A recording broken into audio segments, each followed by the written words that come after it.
yanyoye nzobya. Uyu mugani baca ngo yanyoye nzobya wakomotse ku mugabo witwaga Nzobya w'ingarurira mu Buyenzi. Yari umutoni wa Mibambwe Sentabyo ahasaga mu mwaka w'1800. Uyu mugani bawuciye babonye umuntu wanyoye agasinda cyane, bimwe bavuga ngo yabaye sabizeze. Uwo mugabo Nzobya rero yabaye umutoni w'akadasohoka kwa Mibambwe Sentabyo. Bukeye Mibambwe afatwa n'ubushita buramwica, agwa i Remera rya Rukoma na Ngamba, aho ni muri Gitarama. Amaze gupfa azungurwa n'umuhungu we witwaga Gahindiro. Gahindiro rero yangana na base wabo abo bitaga ibigina bya Ndabarasa, barimo Semugaza wari umutware w'ingabo zitwaga Urukatsa, afatanya na Nzobya banesha ibigina. Hanyuma ariko Nyiratunga nyina wa Gahindiro yanga Semugaza, bituma acikana n'Urukatsa bajya mu ndorwa. Nzobya asigara mu Rwanda.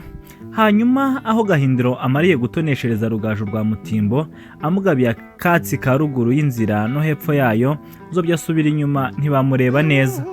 Bigeze aho arasezera agiwe mu Buyenzi, aho yari atuye ku musozi witwa Ngarurira.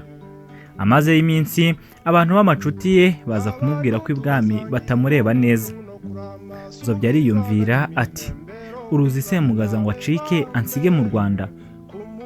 Nzobya rero ahera ko akoresha amakoro yo gutura Gahindiro irubona rwa Gihara muri komine Runda, aho ni muri Gitarama. Ahaguruka iwe Ingarurira ataha mu Iceni ku bisi bya Huye.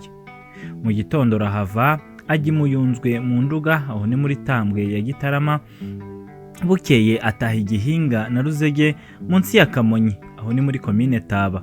Ahageze araza inkera arasinda n'abagaragu be. Inzoga imaze kumusaba abwira abagaragu be ati, ubonye ngo databuja Mibambwe ansige mu gihugu, none mbe nsigaye inyuma ya Rugaju. Bese mwene databuja Semugaza we guceka akansiga mu Rwanda nabitewe n'iki?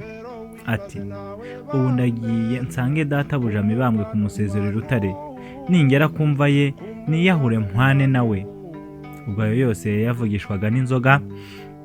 Nuko abagaragu be baramuhana arabananira, ateshwa inzira igira ubona kwa Gahindiro, aboneza yepfo ku kavuza ka Ruyenzi, yambuka Nyabarongo ataha Ikinyinya mu Bwanacyambwe. Amaze kuhagera nanone araza inkera, isindwe iramudanangira, akomeza ya mihigo ye yo kwiyahura ntiyayigaruka. Ibwami bamenya ko acitse nka Semugaza, bohereza ingabo zo kujya kumugarura ngo zimufate. Nzobya amaze kubyumva arahaguruka ngo acikane n'ingabo ze nka Semugaza, ariko abantu babonye ko abongerezwa n'ubusinzi bamwigukaho basubira Igihara kwa Gahindiro barayoboka. Nzobya nawe abonye abantu bamushizeho yambuka Nyabarongo aboneza y'Iburiza. Ageze ku mugezi wa Rusasa na Ntarabana, inyota iramurembya, ajya mu mugezi anywa amazi, amaze kuyahaga ariyahura apfa atyo. Ayo mafuti rero Nzobya yakoze kuva ku Kamonyi kugera Rusasa na Ntarabana yakoreshejwe n'inzoga y'inturire yanywaga, niyo bise Nzobya. Babonye urupfu rwe ruturutse ku nzoga y'ubuki rw'inturire barabumwitirira, byitwa Nzobya. Kuva ubwo rero inzoga yose y'itende bayita Nzobya. Nibwo bagira ku muntu isindwa ryakoresheje bidakorwa bati, noneho si inzoga yanyoye Nzobya. Ariko kandi kunywa Nzobya uretse abavuga ko bikomoka kuri uwo mugabo Nzobya wo mu Buyenzi, hari n'abandi bavuga ko byakomotse ku nka ya sekuru wa Nyirarucyaba rwa Gihanga. Mu bitekerezo bavuga ko Nyirarucyaba akiri umukobwa w'inkumi yicishije amata sekuru byara nyina agira ngo abise Gihanga yime ingoma. Sekuru wa Nyirarucyaba yari umwami wo mu Basangwabutaka. Bukeye yihangagisha umukobwa w'inama ati, ese mwana wanjye ko naje nongira ngo nje kuba umwami, none data w'ukuriya ari we sogokuru wawe tumugize dute ngo ambise mbe umwami? Nyirarucyaba aramusubiza ati, uranze uko nzabigira, nzabikurangiriza. Ubwo kwa sekuru hari inka yitwaga Nzobya. Bukeye Nyirarucyaba ajyayo amarayo iminsi. Umunsi umwe sekuru ajya guhiga, ahigutse afite inyota asanga Nyirarucyaba ari we uri mu rugo. Nyirarucyaba avuruga amata ya Nzobya ashyira mu nkongoro aramuhereza. Sekuru amaze kunywa atangira kugira iseseme araruka. Nyirarucyaba bibonye yihena mu cyanzu, urwa ruha inkongi y'umuriro, araboneza yigira iwabo kwa Gihanga. Nyina wabo witwaga Gihogwe asohotse asanga urugo rwahiye kare, indura yiha umunwa, ariko habura uwagira ati komera. Nuko sekuru wa Nyirarucyaba apfa atyo azize kunywa amata ya Nzobya.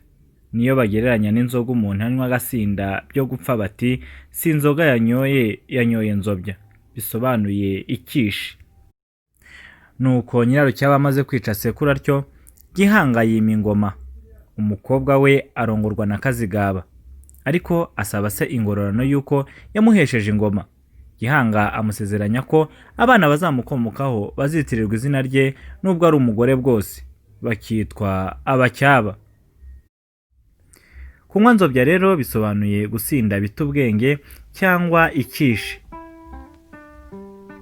Ngaha rero aho ducumbikiye umugani wacu w'uyu munsi.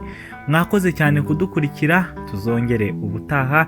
Mugire amahoro y'Imana y'i Rwanda.